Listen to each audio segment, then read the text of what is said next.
Ang susunod na programa ay rated PG. Patnubay at gabay ng magulang ay kailangan sa mga batang manonood.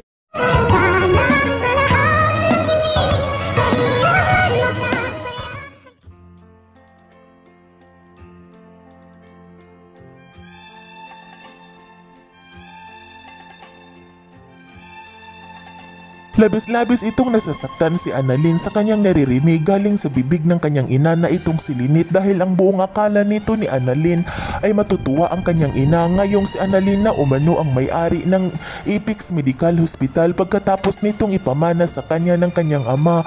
Kung kaya't labis-labis itong nasasaktan itong si Annalyn at sinabihan nito ni Annalyn ang kanyang ina kung ano umano ang problema nito, kung bakit hindi umano ito masaya na ngayon na si Annalyn na umano ang may-ari ng Apex Medical Hospital.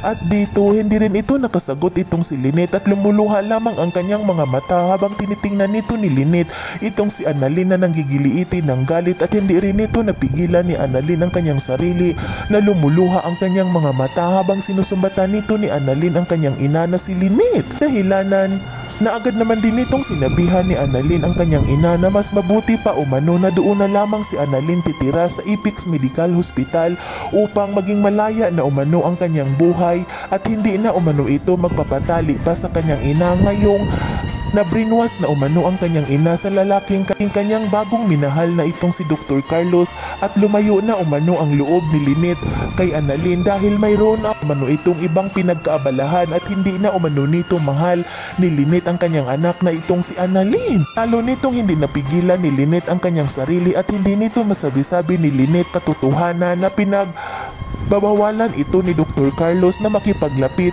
sa kanyang anak. Lalo na umano na tunang si Annalyn ang may-ari ng Apex Medical Hospital ay paninigurado umano itong magagalit na naman si Dr. Carlos sa kanya.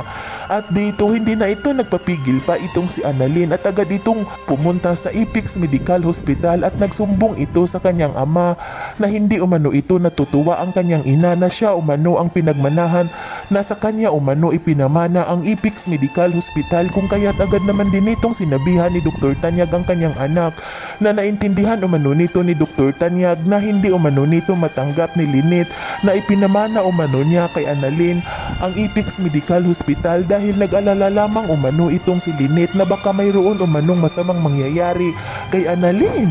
At dito agad naman din itong sinabihan ni Dr. Tanyag ang kanyang anak na wag umano itong mag-alala dahil kausapin umano nito Tanyag itong si Lynette. Samantala ikinagulat naman din ito ni Don Pipi nang kanyang marinig na umiiyak ang kanyang apo habang kausap nito ang kanyang ama. At dito agad naman din itong nilapitan ni Dr. Tanyag itong si Annalyn at tinanong kung bakit umano ito malungkot. At dito agad naman din itong sinabi ni Annalyn ang katotohanan na hindi umano natutuwa ang kanyang ina na siya na umano ang may-ari ng Apex Medical Hospital, kung kaya't agad naman din itong kinausap ni Don Pipi itong si Annalyn na samahan umano ito ni Don Pipi at si Don Pipi umano ang kumausap ni Lynette, kung kaya't agad naman din itong nagtungo itong dalawa sa pamamahay nila ni Lynette at kasama nito ni Don Pipi itong si Annalyn. At nang makarating na itong dalawa ay agad nitong kinausap ni Don Pipi itong si Lynette.